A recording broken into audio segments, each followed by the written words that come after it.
오늘은 믿음은 아는 만큼 성장하고 강해집니다 라는 제목으로 하나님의 말씀 전하도록 하겠습니다. 어떤 관광객이 나이아가라 폭포를 관광하고 있었습니다. 그 폭포가 떨어지는 그 장관에 감탄하면서 이야 멋있다 이렇게 감탄사를 연발하며 구경하다가 이제 목이 말라서 그 폭포물을 떠서 마셨습니다. 물맛 정말 좋네 하고 내려가고 있는데 거기에 푯말이 하나 써 있었습니다. 영어로 Poison 이렇게 적혀져 있는 거예요. 그거는 포이즌, 독이라는 뜻이었습니다. 갑자기 자기가 먹은 물이 독성분이 들어있는 물이라는 걸 알자 그냥 배가 아프기 시작하고요. 창자가 녹아내리는 것 같은 고통이 찾아왔습니다. 동료들과 급히 병원으로 가서 자초지종을 얘기했죠. 나이아가라 폭포에 가서 폭포물을 또 마셨는데 거기 푯말이 포이즌이라고 써 있었다고. 어떻게 빨리 나를 살려달라고 이렇게 얘기를 했어요. 그랬더니 그 이야기를 다 들은 의사가 갑자기 껄껄껄하고 웃는 거예요. 그러면서 이렇게 이야기하는 것입니다. Poison 이거 영어로 읽으면 포이즌 독이지만 불어로는 뿌아종 낚시금지라는 뜻입니다. 이렇게 얘기하는 거예요. 아니나 다를까요? 그 관광객이 구경을 했던 나이아가라 폭포는 미국 쪽에 있는 나이아가라 폭포가 아니라 캐나다 쪽에 있는 나이아가라 폭포인데 캐나다 사람들 중에 불어를 쓰는 사람들이 있어서 거기 푯말로 낚시금지라고 Poison 이렇게 적어놓은 거예요. 그런데 이 영어로 읽어서 그걸 포이즌이라고 읽었으니 그 물을 마시고 그게 독물인 줄 알고 죽는다고 그런 거예요. 그런데 의사가 그거는 낚시금지입니다 라고 알려주자 갑자기 거짓말처럼 배가 안 아픈 거예요. 이처럼 내가 알고 있는 상식이나 믿음이 우리의 마음뿐만 아니라 몸까지 다스리고 지배합니다. 내가 믿는 그것이 결국은 나의 삶에 영향을 주는 것이죠. 이처럼 믿음이 중요합니다. 그래서 사람들에게 종교가 무엇이냐 물을 때 우리는 어떤 종교를 믿느냐 이렇게 질문을 하죠. 이것은 종교의 그 핵심, 결국 종교라는 것은 믿는 것이다 라는 것입니다. 그러므로 믿음이란 그 종교가 가르치는 바를 믿는 것이죠. 기독교를 믿는다라는 것은 기독교가 가르치는 하나님, 또 예수님, 구원 이것을 믿는 것입니다. 불교를 믿는다는 것은 부처님을 믿고 불교가 가르치는 가르침을 따라 선을 행하는 것이죠. 또한 이슬람교를 믿는다는 것은 마호메트를 믿고 또한 그들이 가르치는 바 코란의 말씀들을 따라 믿고 행하는 것입니다. 이처럼 종교를 믿는다는 것은 그 종교가 가르치는 것을 믿고 그 종교를 받아들여서 그대로 행한다는 의미입니다. 그러므로 기독교를 포함한 모든 종교의 기초는 바로 믿음입니다. 이 믿음은 또한 그 종교가 가르치는 그 가르침을 믿는 것입니다. 그러므로 자신이 믿는 종교가 가르치는 바를 믿어야 합니다. 그런 의미에서 어떤 종교를 믿는다는 것은 그 종교가 가르치는 내용을 담고 있는 경전의 그 내용을 믿는다, 경전을 믿는다 할 수 있습니다. 기독교를 믿는다는 것은 기독교의 경전인 성경의 말씀을 믿는 것입니다. 불교를 믿는다는 것은 불교의 경전인 불경의 말씀을 믿는 것입니다. 또한 이슬람교를 믿는다는 것은 이슬람교의 경전인 코란의 말씀을 믿는 것입니다. 이처럼 어떤 종교를 믿는다는 것은 그 종교가 가르치고 있는 내용을 담고 있는 그 경전을 믿는 것입니다. 여러분 하나님 보셨습니까? 여러분 예수님 만나보신 적 있나요? 어떤 분들은 하나님을 봤다, 예수님을 만났다 이렇게 말씀하시는 분들이 계시는데 그것들은 어떠한 영적인 어떤 환상을 통해서 만난 것이 직접적으로 보거나 직접적으로 만난 것은 아닙니다. 그런데도 불구하고 우리는 하나님을 믿고 예수님을 믿고 있습니다. 어떻게 믿는 것이죠? 성경에 기록되어 있는 하나님, 성경에 기록된 예수님을 우리는 믿는 것입니다. 그러므로 우리가 믿는다라고 말하는 것은 바로 성경에 기록되어 있는 그 내용을 우리가 믿는 것입니다. 그러므로 성도는 성경을 제대로 알아야 합니다. 이 제대로 알아야 제대로 믿을 수가 있는 것이죠. 이 낚시금지라고 써있는 이 불어를 영어로 읽으니 독인 줄 알고 독물을 마셨다고 이제 죽게 됐다고 그렇게 생각한 것이 아닙니까? 이처럼 믿음이라는 것은요 지식과 연결이 되어 있습니다.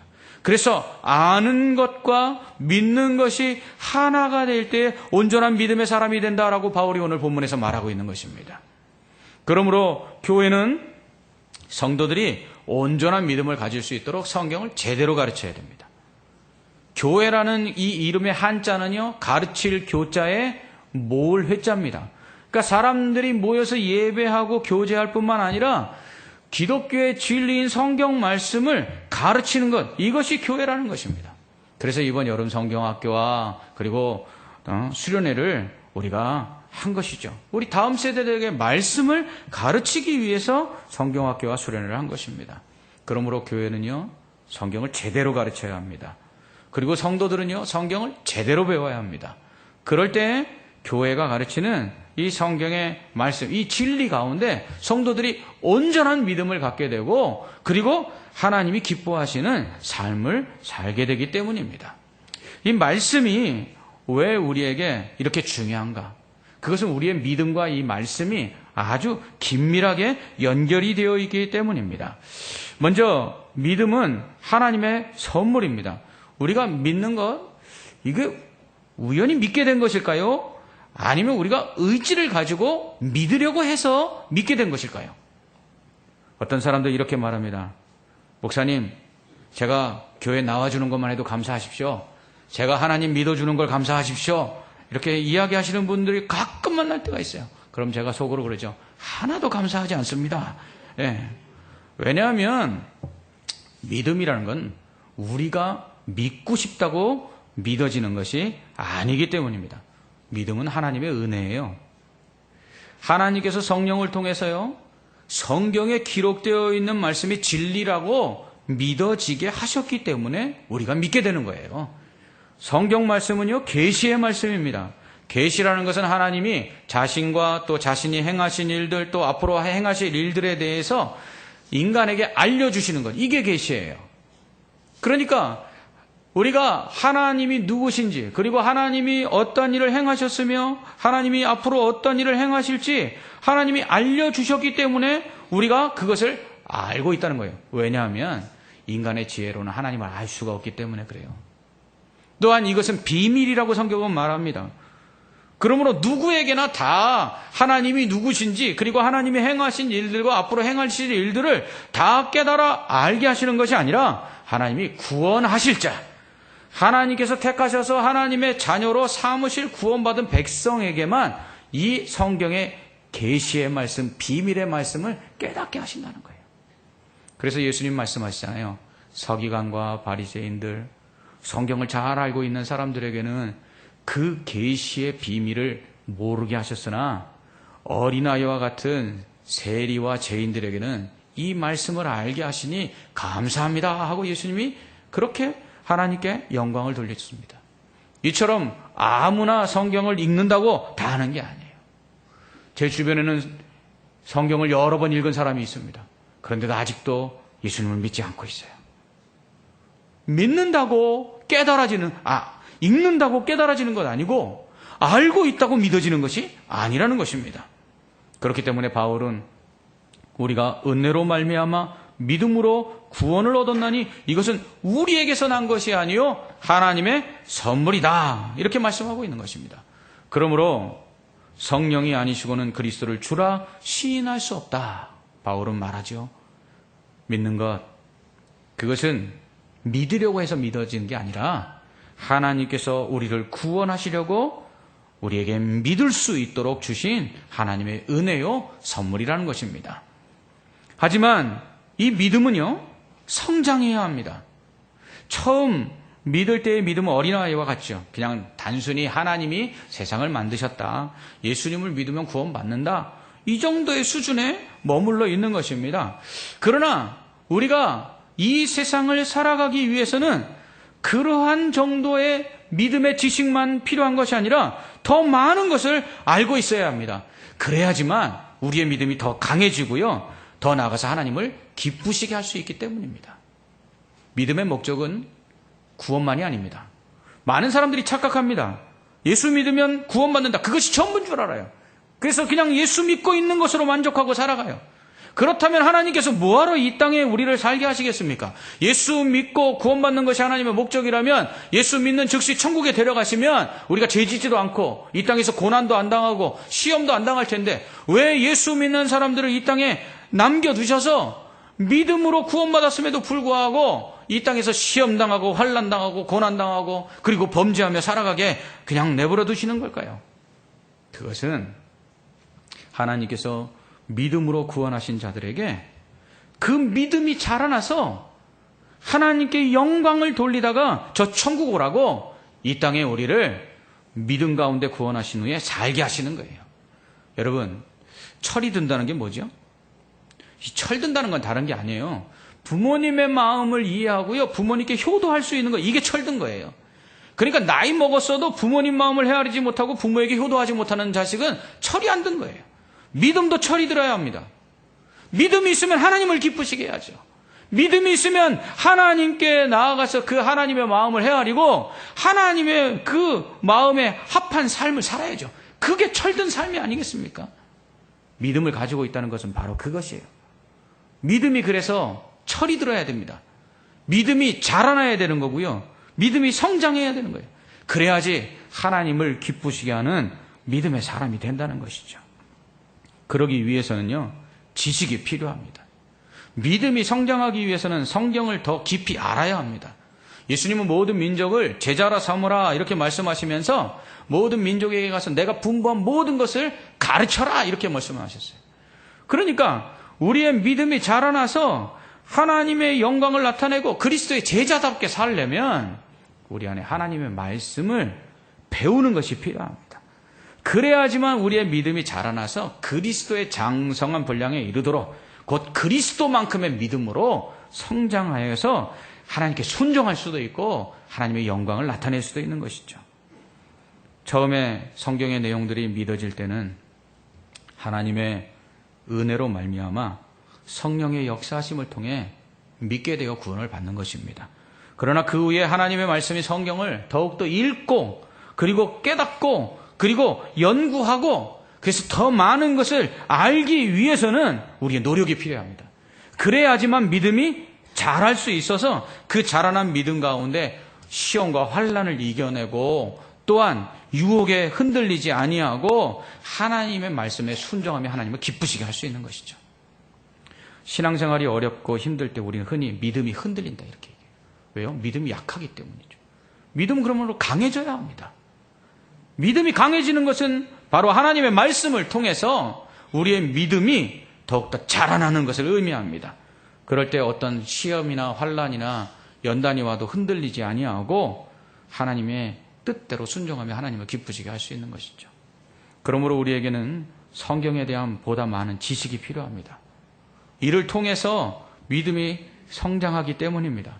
그래야지만 구원을 잃지 않고 또한 우리를 구원하신 하나님을 기쁘시게 하고 또한 환난과 시험 가운데 무너지지 않고 어떠한 이단과 사이비의 거짓 가르침에 유혹에 넘어가지 않을 수 있는 것입니다. 그래서 제가 성경 읽기를 강조하는 것입니다. 1년에 한 번은 성경을 읽자는 것입니다.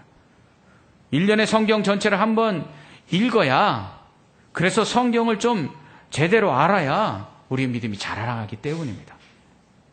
그래서 제가 또 설교 시간에 졸지 말라는 것입니다. 믿음은 들음에서 나는데 자꾸 졸면 어떻게 믿음이 자라납니까? 20년, 30년을 믿어도 믿음 안 자라는 사람들이 있어요. 그 사람들의 믿음은 들음을 통한 이 믿음이 자라나야 되는데 자꾸 아는 말씀 한다고. 사탄이 자꾸 우리의 마음에 교만을 주는데 오늘도 목사님이 아는 말씀 하는구나. 제목만 봐도 이제는 무슨 이야기를 할 줄을 알아서 그 말씀 속에 더 빠져드는 것이 아니라 그 말씀에 귀를 닫는 거예요. 그러니 믿음이 자랄 수가 있나요? 제자 훈련을 하고 성경 공부를 제가 가르치는 이유가 무엇입니까? 성경을 보다 많이 알고 깊이 알면 알수록 믿음이 자라나고 강해지고 그리고 성숙해지기 때문입니다. 제가 제자 훈련을 할 때마다 제일 감사한 건 뭐냐면 정말 1년 32주 제자 훈련을 하는데 시작할 때와 끝날 때는 완전히 사람이 바뀌어 있는 걸 봐요. 그것을 보면 분명 아는 만큼 사람이 변화되고요. 아는 만큼 사람이 자라난다는 것을 저는 확신할 수밖에 없는 것입니다. 그런 면에서 성도들도요, 저는 신학을 공부할 필요가 있다고 생각합니다. 그렇다고 신학교 들어가서 전문적으로 신학을 공부하고 목사 되라는 얘기가 아니라 신학을 우리가 할 필요가 있다는 것이죠. 신학이라는 것은요, 원래 헬라어로 하나님과 학문이라는 단어의 합성어입니다. 영어로 테알라지, 이거는 테오스, 히브리어로, 헬라어로 이건 하나님이라는 말이고요. 그 다음에 로지, 이거는 로기아, 학문이라는 뜻입니다. 그래서 하나님에 대한 학문, 하나님을 연구하고 하나님이 누구시며 어떤 일을 행하시는지 아는 것, 그것이 바로 신학이라는 거예요. 이것을 보다 체계적으로 학문화한 것이 바로 신학이죠. 그래서 신학에는요, 성경을 연구하고 해석하는 성경신학이 있고요. 그리고 그 연구한 것을 체계적으로 조직화하는 조직신학, 교의신학이라고도 하는데요. 또 교회의 역사를 연구하는 역사신학, 그리고 목회나 선교와 같은 실천적인 부분을 연구하는 실천신학이 있습니다. 이렇게 크게 네 가지로 신학을 구분하죠. 목사가 되기 위해서는 이러한 성경신학, 조직신학, 역사신학, 실천신학을 모두 배워야 합니다.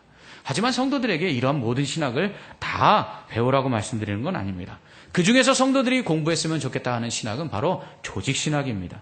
조직신학이라는 것은 기독교에서 성경에 나타나는 중요한 주제들을 논리적으로 체계적으로 이렇게 서술해 놓은 학문입니다. 그래서 하나님은 누구신가? 삼위일체 하나님이시다. 창조주이시다. 공의의 하나님이시다. 예수님은 누구신가? 하나님이신 동시에 사람으로 오셔서 속죄의 제물이 돼서 모든 인류의 죄를 대속하고 십자가의 죽으심으로 구원의 사명을 감당하셨다. 이 예수를 믿을 때 우리에게 구원이 있고 성령이 이 예수를 믿게 하시며 또한 성령이 은혜 가운데 우리를 도와주시고 이 예수 믿는 사람들이 교회 안에 모여서 신앙생활을 같이 하며 하나님이 주신 사명을 감당하는 것이다. 마지막 날에 주님 다시 오시면 심판하실 것인데 그때 믿는 자들은 영생을 얻고 천국에 들어가고 믿지 않는 자들은 지옥에 갈 것이다. 이렇게 성경에 나타나고 있는 신학적인 주제들을 체계적으로 서술해 놓고 또 학문적으로 만들어 놓은 것이 바로 신학인데 이것을 특별히 교리라고 이야기합니다. 그런 면에서 저는 우리 성도들이 조직신학 중에 이 교리에 대한 공부를 많이 했으면 좋겠다라는 생각을 합니다. 교리는 말 그대로 우리가 믿는 성경의 핵심 진리들을 체계적으로 주제별로 정리한 것입니다. 그런 면에서 이 교리를 제대로 알면요, 우리의 신앙의 뼈대가 바르게 세워지는 것입니다. 여러분, 실험실 같은데 이렇게 가보면 이 해골 모형이 있잖아요. 거기에 보면 척추가 가운데 있습니다. 이 사람 허리가 튼튼해야 된다는 게 뭐죠? 이 척추가 튼튼해야 된다는 거예요. 이 뼈대가 확실해지면 나머지가 다 균형이 잡혀서 넘어지지 않고 쓰러지지 않는 것입니다. 신앙도 마찬가지예요. 우리가 무엇을 믿고 있는가? 우리가 무엇을 알아야 하는가? 그 성경에 나타나 있는 그 교리들을 우리가 분명히 알고 우리의 신앙 가운데 체계적으로 확립해 놓으면 우리의 신앙은 결코 어떠한 공격에도 흔들리지 않고 바로 설 수 있는 것입니다. 제가 오늘 이렇게 설교를 하는 이유는 올 하반기부터 성도들과 체계적인 신앙 확립을 위해서 이 교리에 대한 설교를 제가 하려고 합니다. 교리학의 6가지, 신론, 인간론, 기독론, 구원론, 교회론, 종말론에 대해서 하나씩 말씀을 드릴 것입니다. 이를 통해서 성도들이 기본적으로 알아야 되는 교리들을 확립함으로써 성도들의 믿음이 견고하게 세워지기를 소망합니다. 하나님은요, 하나님의 백성이 망하는 이유에 대해서 이렇게 말씀하세요.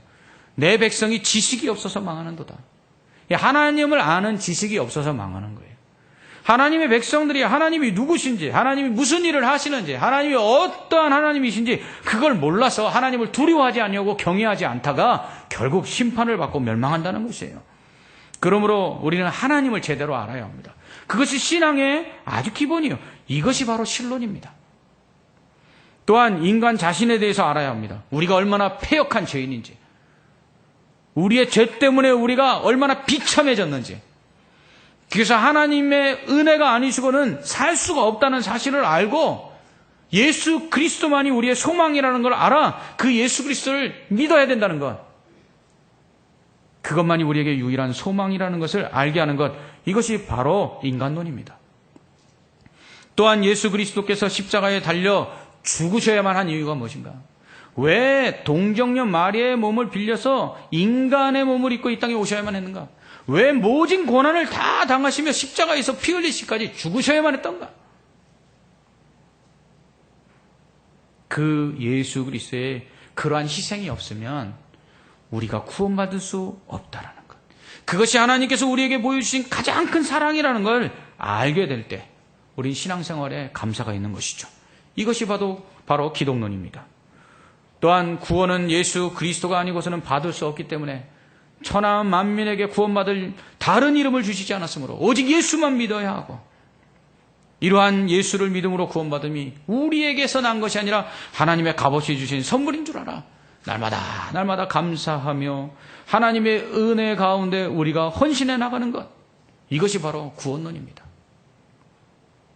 또한 구원받은 자가 왜 교회를 다녀야 되는지, 왜 주일이 되면 모여서 예배를 드려야 되는지, 우리의 예배가 무엇인지, 그리고 구원받은 사람들이 이 교회를 통해서 해야 될 사명이 무엇인지, 이것을 알게 하는 것이 바로 교회론입니다.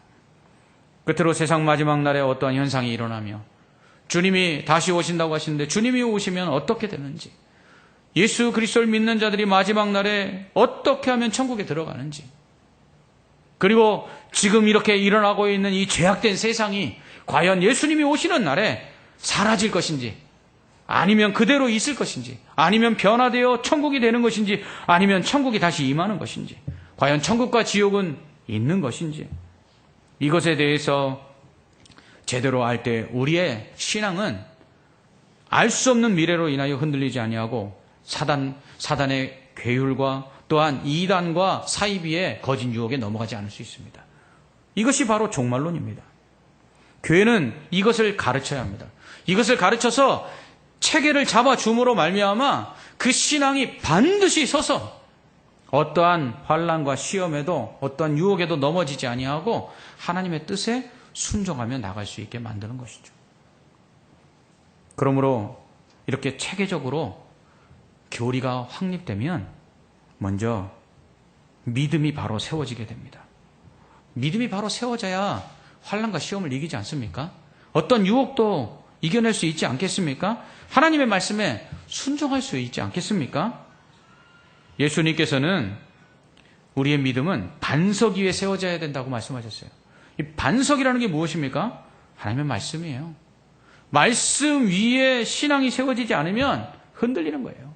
여러분, 왜 우리가 자꾸 신앙생활 가운데 여러 가지 환난이나 시험이 오면 넘어지고 쓰러지고, 왜 신앙생활 가운데 자꾸 권태기가 느껴지고, 우리가 왜 기도하지 않게 되고, 왜 예배를 드려도 감격이 없게 되는지 아십니까? 이것은 우리가 진리의 말씀 위에 우리의 신앙이 바로 세워지지 않았기 때문이에요. 이 진리의 말씀 위에 바로 신앙이 세워지면 우리의 신앙은 즐거울 수밖에 없고요, 헌신하고 순종하는 것이 기쁠 수밖에 없고 감사할 수밖에 없고요, 하나님 앞에 예배하는 것이 즐겁고요, 하나님의 사명을 감당하는 것이 오히려 우리에게 기쁨이 되는 것입니다. 또한 교리가 체계적으로 확립될 때 교회가 바로 세워져요. 바울은 오늘 말씀 속에서 성도들이 신앙 안에서 바로 세워져서 장성한 분량에 이르는 믿음의 성숙이 있을 때 그렇게 서로들이 연결되어서 주의 교회가 견고하게 서서 흔들리지 않는다고 말합니다. 교회 역시 흔들리지 않아야 되는데요, 사단은 날마다 교회를 흔듭니다. 교회를 무너뜨리는 게 사단의 사명이거든요. 이렇게 교회가 견고해서 흔들리지 아니하고 사단의 그 괴계 속에서 무너지지 않으려면 진리 위에 바로 서야 되는 거예요. 그래서 바울은 교회를 진리의 터와 기둥이라고 이야기하는 것입니다. 교회가 진리 위에 바로 서 있으면 결코 흔들 자가 없습니다. 이번 주 정교인 수련회 답사를 다녀왔습니다. 가는 길에 집사님 한 분이 그렇게 말씀하시더라고요. 목사님, 요즘 이단들이 아주 창궐하고 있습니다. 큰 교회들도 신천지들이 들어와서 난리가 아닌가 봅니다. 이렇게 얘기를 하는 거예요. 그래서 제가 그랬죠. 걱정하지 마세요. 우리 교회는 그런 걱정할 필요가 없습니다.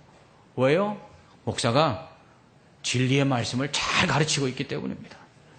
진리가 있는 곳에 어떻게 거짓이 들어올 수 있겠습니까? 그렇습니다. 우리가 진리 가운데 있으면 거짓은 우리를 공격할 수가 없는 것입니다.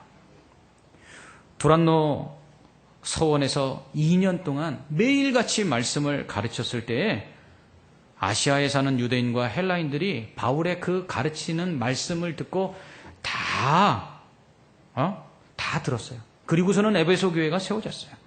이렇게 하나님의 말씀으로 든든하게 세워진 이 에베소 교회임에도 불구하고 바울이 에베소서를 쓰는 이유는 진리 위에 바로 서라고. 이토록 말씀 위에 세워진 교회들도 계속해서 흔들리게 되기 때문에 끊임없는 말씀 속에 그 교회가 세워져야 한다는 것입니다. 이렇게 신앙과 교회가 진리 위에 말씀 위에 바로 세워질 때에 성도와 교회는 흔들리지 않을 수 있습니다. 그런 점에서 신론, 인간론, 기독론, 구원론, 교회론, 종말론에 대한 체계적인 이 교리의 확립은 성도 개인뿐만 아니라 교회 전체를 유익하게 하는 것입니다. 요즘 각종 이단과 사이비들이 거짓 교리들을 가지고 성도들과 교회를 공격하고 있어요. 그런데 이들이 주장하고 있는 교리들이 몇 가지 안 돼요. 몇 가지 안 돼. 손으로 꼽을 수가 있어요. 그런데 성도들이 이 거짓 가르침에 대항할 만한 성경적 지식이 없다는 사실이 더 놀랍다는 거예요. 이단과 사이비들은 아는 게 몇 가지도 안 되는데 두려움 없이 전도하러 가는데 성도들은 그 몇 가지 되지도 않는 그 거짓 교리들을 대적할 만한 진리를 알고 있지 못해서 전도하는 일에 주저하고요. 이단을 만나는 일에 회피하고 있다는 사실이에요. R.C. 스프로울 목사는 모든 사람을 위한 신학이라는 책에서 모든 사람이 신학을 알아야 한다고 말했습니다. 그는 믿는 모든 성도는 신학자가 되어야 된다고까지 주장합니다. 종교개혁자 루터는 모든 사람이 제사장이라고 말하면서 만인 제사장주의를 주장했는데요. 이 스프로울 목사님은 모든 성도는 신학자가 되어야 된다는 만인 신학자주의를 주장하고 있습니다. 스프로울 목사님이 모든 성도가 신학을 해야 되는 이유는 신학을 할 때, 바른 신학을 할 때, 그래서 체계적으로 교리가 확립될 때 성숙한 믿음으로 자라날 뿐만 아니라 하나님께 순종하도록 이끌리게 된다. 이렇게 말하고 있습니다. 여러분, 바르게 신학을 하면, 바르게 하나님의 말씀을 배우면 머리가 커지는 게 아니라 가슴이 뜨거워진다는 거예요. 하나님의 말씀을 바로 배워서 하나님이 누구신지, 내가 누구인지, 그리스도가 누구인지, 우리를 구원해 주신 은혜가 얼마나 큰지, 우리가 왜 교회 안에 모여야 하는지, 마지막 날에 어떤 일이 일어날지를 우리가 분명하게 알게 되면 우리는 두려울 것이 없는 가운데 하나님의 말씀 가운데 순종하며 하나님의 영광을 위해서 살게 된다는 것이에요. 제자훈련 잘못하면 머리 큰 교인 만들어서 목사 대적한다라고 그렇게 말씀하는 사람들이 있습니다. 그러나 진짜 하나님의 말씀을 제대로 가르쳐서 신학적으로 확실하게 체계를 잡아놓으면 머리가 커지는 것이 아니라 가슴이 뜨거워질 수밖에 없어요. 그 뜨거운 가슴으로 하나님을 기쁘시게 할 수밖에 없는 것이죠. 왜요? 믿음이 자라기 때문입니다. 믿음이 없으면 하나님을 기쁘시게 못한다고 그랬어요. 믿음은 다 있는데 왜 하나님을 기쁘시게 못할까요? 자라지 않기 때문에 그런 거예요. 그러므로 바른 신학은 거창한 거 아닙니다. 바른 신학이란 성경을 기초로 하여서 성경이 말씀하고 있는 진리를 체계적으로 확립하여 우리의 신앙과 교회를 바로 세우는 것, 이게 바로 신학이에요. 그럴 때 교회는 거짓으로 가득 찬 세상 가운데 진리의 등대가 되어서 빛을 비춤으로 어둠 속에 헤매는 자들에게 진리 가운데 나오게 만들고요. 또한 이 어두운 세상을 환하게 밝힘으로 살맛나게 만들고요. 그리고 이 세상 가운데 많은 사람들에게 영향력을 끼치는 교회가 될 수 있는 것입니다. 성도들이 흔들리고 있어요. 조금만 문제가 있으면 교회로 안 나옵니다. 조금만 마음에 안 맞으면 교회를 떠나갑니다. 교회가 흔들리고 있어요. 이단 그거 별거 무섭지도 않은데 신천지 출입 금지 포스터 붙여놓고 있을 때마다 막 속상해요. 들어와라. 들어와서 한번 해보자. 그러고 싶을 때가 불끈불끈 솟아오를 때가 있어요. 거짓 가르침의 유혹에 넘어가 이단과 사이비에 빠져들고 있습니다. 세상의 재리와 유혹에 넘어가고 있어요. 다시 반석 위에 세워져야 합니다. 진리의 말씀 위에 우리 개인의 신앙이 그리고 교회가 세워져야 합니다. 하나님의 말씀인 이 성경을 체계적으로 교리적으로 우리 성도들이 확립해서 그 확고한 믿음을 가질 때에 어떠한 시험과 환난이 와도 두렵지 않을 줄 믿습니다. 이단과 사이비가 교회를 흔들어도 절대로 교회가 넘어지지 않을 줄 믿습니다. 더 나아가서 하나님이 기뻐하시는 거룩한 삶, 이 어두운 제약된 세상 가운데 빛을 비추는 거룩한 교회의 사명을 감당해야 될 줄 믿습니다. 여러분, 아는 만큼 믿을 수 있어요. 아는 만큼 잘할 수 있습니다. 아는 만큼 견고해집니다. 이것이 믿음입니다. 은혜로 받은 믿음. 이제는 우리가 키워야 할 때입니다. 하나님의 말씀을 읽고 듣고 배우고 연구하는 성도들 되어서 여러분의 신앙과 교회가 반석 위에 든든하게 세워져 견고함으로 어떠한 환난과 시험과 유혹과 공격에도 넘어지지 않고 쓰러지지 않는 승리하는 성도, 승리하는 교회가 되기를 주님의 이름으로 축원합니다. 아멘. 기도하겠습니다. 하나님 아버지, 우리에게 믿음 주신 것 감사합니다. 값없이 은혜로 주신 이 믿음, 이 믿음으로 말미암아 구원받아 영생을 얻고 하나님의 자녀가 되게 하신 것 감사합니다. 이제는 이 믿음이 자라게 하여 주시옵소서. 그래요, 하나님의 자녀답게 살며 하나님의 영광을 나타내는 하나님 나라의 백성 되게 하여 주시옵소서. 그럴 수 있도록 진리 위에 바로 서게 하옵소서. 믿음의 말씀의 반석 위에 우리의 믿음을 세우고 교회를 세워서 사단의 어떠한 공격과 시험과 유혹에도 넘어가지 아니하며 견고하여 서서 흔들리지 아니하므로 하나님이 기뻐하시는 성도, 하나님이 기뻐하시는 교회가 되게 하여 주시옵소서. 예수님 이름으로 기도합나이다. 아멘.